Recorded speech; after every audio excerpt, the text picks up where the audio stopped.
setting new standards in podcast excellence. You have joined the WBT, fully focused on business and taxes. Here is your host, Michael Lodge. And thank you for joining the WBT this morning. This is the Michael Lodge. Well, that was bad, right? When you first begin a podcast and you start with I'm telling you, I'm not a very good podcaster, okay? Sometimes the words that come out of my mouth, I'm really amazed at, and is not the right way to begin a podcast. But we're going to start anyway. I have done almost 200 podcasts now, and in a lot of those podcasts, I have tried to get to your brain, and I really wanted you to really think about your retirement.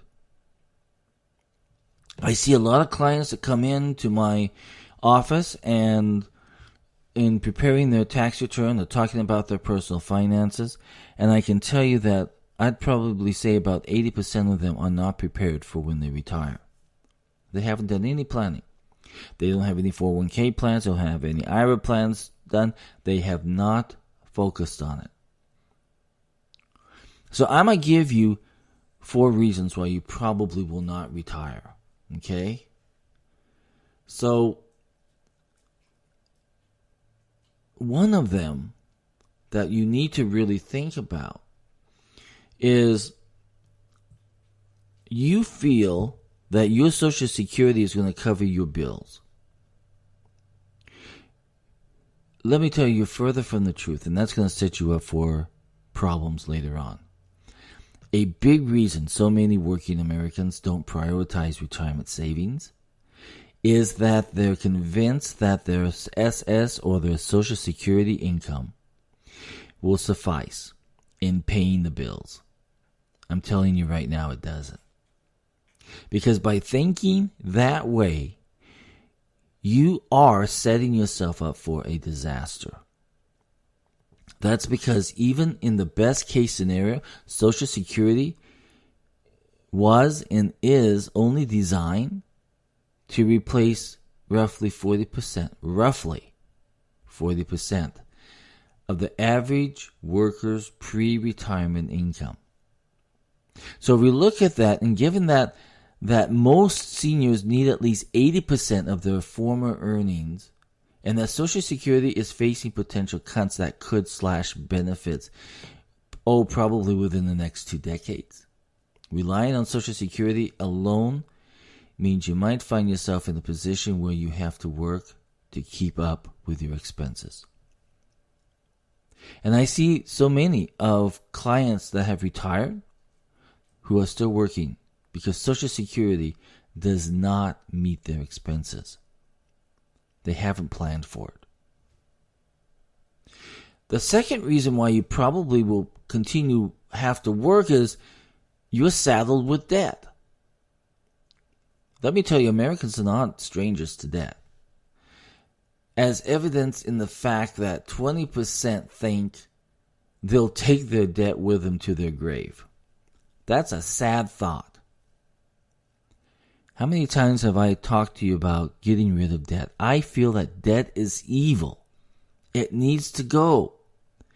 Carrying large amounts of debt could create a scenario where you're perpetually forced to work just to make your minimum payments.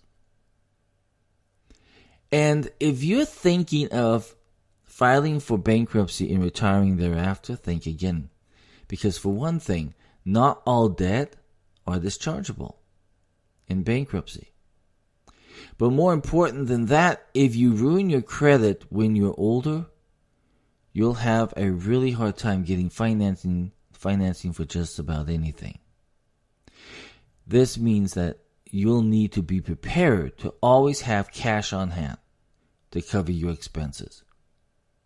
And working is probably the only way to get there, to have that cash on hand. Because remember, Social Security is roughly only covering about 40% of your retirement income. Sad, huh? So so number one, that you expect Social Security to cover your bills, and two, you're saddled with debt.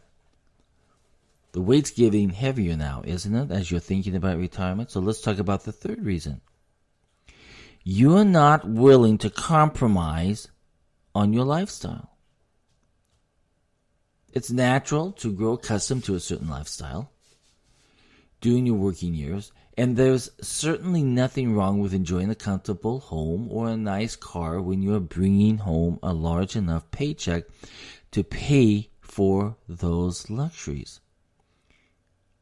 But if you're convinced you won't ever manage to get by on less, and you're not willing to make any sacrifices as a senior, such as downsizing your living space, downsizing your car, downsizing your purchases for name brand goods and everything else, then there is a good chance you'll need to continue working indefinitely. In the absence of truly abundant savings, of which most seniors don't even have.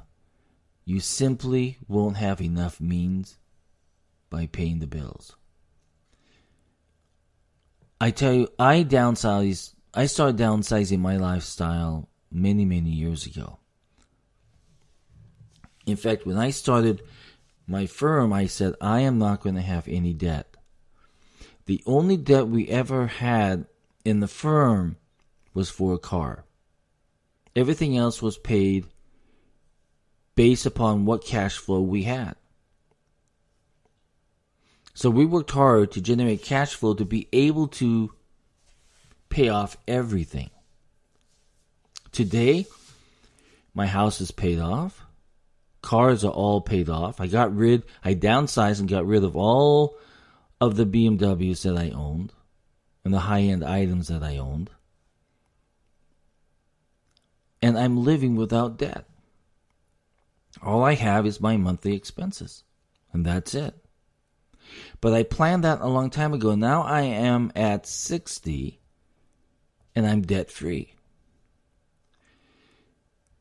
And I would hope that's where everybody can get to.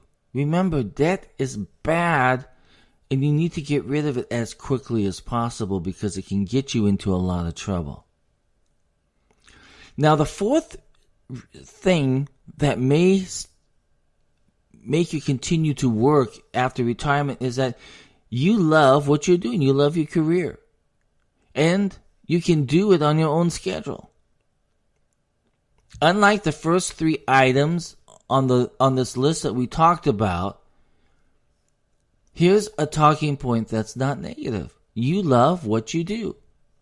If you enjoy what you do and thrive on having a solid routine, then you may wind up never retiring by virtue of not wanting to give that job up, or your company up, or your business up. If you love what you do, keep on doing it if you want to. You may slow down, you may take on less clients, you may take on less work hours, but continue doing what you love to do. It keeps you young. I remember when my mom's husband passed away, I told her, keep working. It will keep you young. And she retired at 70 or 75, I can't remember, but she was a nurse, and she kept on working. She kept on taking care of people because that's what she wanted. Then she got remarried. Yes, you can still get remarried in your 70s and find love. And they moved to South Carolina, and they lived out their years. My mom passed away at the beginning of this year at the age of 89. She lived a full life. Everything had been paid down. Everything had been paid off. All she had was cash in the bank, and she lived very frugally. But she was happy. She always had friends in the house. She always had something going on. But she stopped working at the point where she wanted to stop working.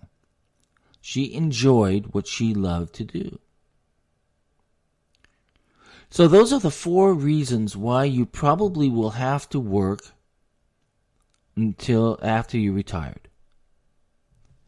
Don't you think that if you are at a younger age, that right now would be a good time to start thinking about that day you're going to retire? It comes fast. If you're 25, I'm telling you, from 25 to 60, it zoomed by for me. I don't know where the time went. Thank God I was in a profession where I was always thinking about finances and taxation and everything else for my clients and also for myself. Now, I think that I didn't think enough about myself, and I put my clients before me. It's kind of like a mechanic who repairs everybody else's cars, but then fails to fix his cars. That comes last. So I think that when you have the ability to right now, if you are young enough, to start tearing down that debt, tearing down your lifestyle, you're living more simply, you don't need the lifestyle of the rich and famous to really be happy, but you can live within your means. At the end, you will be so far better off because you have saved, you have no debt, and you have restyled your lifestyle for a happy lifestyle. You have to start making those decisions. Even when you get to the age of retirement, you still have to make those decisions. Instead of living in a 6,000 square foot house, you may have to downsize to a 1,400 square foot house. And I'm telling you, just by doing that, you will have taken a load off your back. So I want you to really start thinking about your retirement. Don't wait until the very last minute. Start doing it right now. If you don't have a budget, sit down and do your budgets, because that is what keeps you in line. That becomes your playbook. That becomes your rule book for up until the time that you retire. Know what your income is and know what the expenses that are going out. And then put that money aside for any emergency that you may have. And make sure that you're putting money into an investment account where you're earning money. When you reach retirement age, you will be on a path where you can walk as slow as you want to. And you don't have to worry about all the other burdens of financial life. Think about it. It's vital. This is Mike Lodge. I will talk with you soon. This is brought to you by Lodge & Co., a business and tax advisory firm where your success is our goal. Call us today toll-free at 888-681-1518 or visit us at www.lodge-co.com and learn more about what we can do for you. Lodge & Co., your source for sound business and tax services. Thank you for listening to the WBT with Michael Lodge. Join us again tomorrow as we explore more about business and taxes.